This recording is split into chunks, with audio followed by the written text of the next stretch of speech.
My name is Brittnee. I grew up in East Palo Alto. I went to the college track East Palo Alto, and I went to Spelman College for undergrad and USC for grad school. At Spelman, I studied psychology with a minor in child development, and at USC, I studied marriage and family therapy. So I have a master's in marriage and family therapy. Growing up in East Palo Alto, it was interesting to see the different changes that happened. And at times it felt like changes were happening really without my input or without my voice being reflected. So I was really interested in like city council and city government. My senior year, I actually went to city council camp at Stanford. I did not run for city council. I was the city manager. But down the line, I got to go to city council meetings and look at different issues that were happening and speak to my mom a lot about it and actually encouraged her to run. Other people from the community approached her about running for city council and she was kind of hesitant about it. And then we had a conversation about her being in the right place and that if she's not at the table, then other people are going to be at that table making decisions. So I helped her. I was actually her unpaid campaign manager and helped knock on doors and talk to people and really help her look at the issues. And through my help and of course her strengths, she was elected to City Council of East Palo Alto, where she still serves. She served as mayor for a year. Right now she's vice mayor, so hopefully she'll be mayor again next year. And you can just see how important it is to have multiple voices chiming in when making large decisions.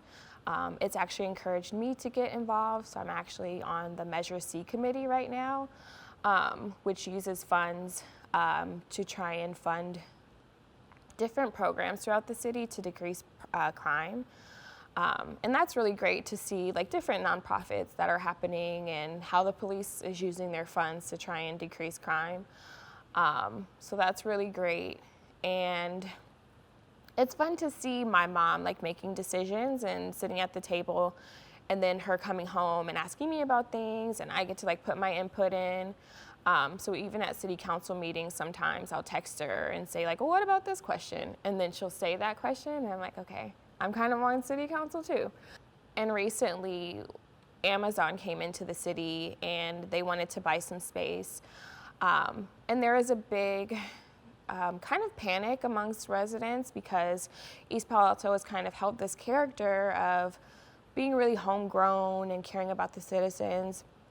And there's this fear that what does it look like when tech comes in? Are we going to lose our personality? Like, are we going to just become home of an Amazon site? So the city actually pushed back with Amazon to first see if they can have first source hiring, which means they would have to hire a percentage of East Palo Alto residents, and Amazon pushed back and said they weren't able to do that. But with the council and community input, they were able to come up with a deal where Amazon would build a career center in the parking garage of their building to try and help other people find jobs, even if they couldn't be placed with Amazon. And it's a struggle, and definitely it didn't make everyone happy in the community, but I'm so proud of my mom and the other city council members for being able to put their heads together to come up with that compromise that I think will serve the community for years to come. So when I was thinking about what I wanted to be when I grew up, first I wanted to own a Taco Bell, then I wanted to be married to Michael Jackson. Then as I got older, I started thinking more realistically about what I could actually do and get paid to do. Writing or being a model or something like that. Actually, in college track, I was a part of a leadership program called the College Track Senate. And one weekend we had a retreat, and it was a weekend retreat, and during the retreat something came up where I was really flustered. And I was trying to hold it in and be strong and nope, I'm fine, like nothing's wrong. And actually the college track student life director, Carla, actually pulled me to the side and was like, what's going on? And I was like, nothing, it's fine. And she actually engaged me in a conversation and told me it's okay to be sad, it's okay to cry, like you have the right to have emotions. And that's something I hadn't really heard. That was a message I hadn't gotten a lot in my family, because we were always like, keep your head up, keep pushing, like it's not that bad. So just to have an adult telling me like it's okay to feel not okay sometimes was so powerful for me.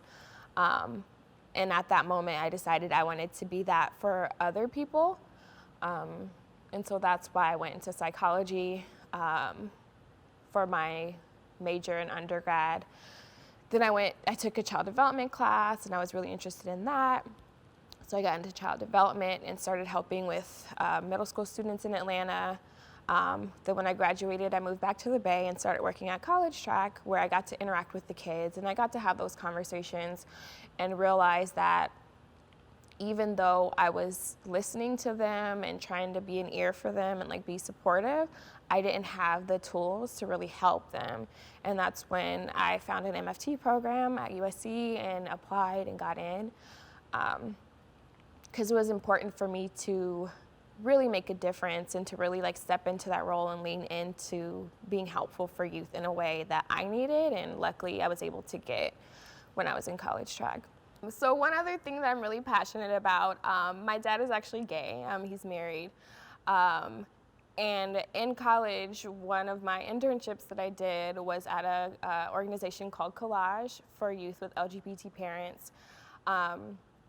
So it's great going there. They have a summer camp every year in Provincetown, Massachusetts, where kids as young as 5, I think, up to high school students do these workshops and hang out and talk about their families and their parents. And when I first went, I was a junior in college, so I didn't have a degree at all, and I was just kind of like filling it out and talking with youth. But I've been able to go back as a MFT and do therapy and sit with kids and do kind of informal sessions and say like, well, how does that make you feel? Which is not a great therapist thing, but like really helping them out and having those conversations and being therapeutic and helping staff out. And I was asked to like do a curriculum around mental health with staff and do mindfulness exercises. And even now, there was a youth who wrote into their forum and asked about like, I don't know how to feel about my dad coming out. And I was able to give like pointers, like talk to your therapist, write in your journal, like write letters, and use all these therapeutic techniques to really help that community as well. And especially with political things going on, with craziness, can't even get into all of it. It's so helpful to be able to step into that community and use my degree and really be helpful there too. Can I share something else I'm passionate about? Absolutely. Okay. It's not college related. Is it Taco Bell? It's Free related. I could probably talk for a long time about for Taco Bell. Oh, that would be awesome. A free Willy taco. Taco Bell that has whales in the back.